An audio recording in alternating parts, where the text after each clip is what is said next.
अगर हमारे सामने हालत रोज़ा में कोई ऐसी नेगेटिव सिचुएशन आ जाए तो हम खुद को कैसे कंट्रोल कर सकते हैं? अल्हम्दुलिल्लाह हम रमज़ान का इंतज़ार भी करते हैं और उसके लिए एहतमाम भी करते हैं। लेकिन शुरू के अय्याम में चूँकि हमारी पुरानी प्रैक्टिसेस और हैबिट्स की वजह से ये ज़हन में नहीं होता और हम किसी भी नेगेटिव सिचुएशन जो अचानक हमें पेश आ जाए, उसमें रिएक्ट कर जाते हैं, बाद में जिसका हमें अफ़सोस भी हो रहा होता है। तो how can we control ourselves from the first day of Ramzan?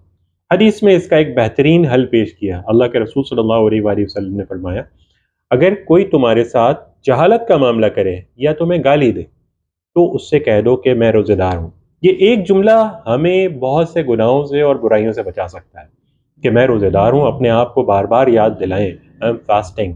अगर खुद को गुस्सा आने लगे, फ़ौरन याद दिलाएँ कि मैं रोज़ेदार हूँ। अगर ज़बान पे कोई नामुनासिब अल्फ़ाज़ आने लगे, फ़ौरन खुद को याद दिलाएँ, मैं रोज़ेदार हूँ।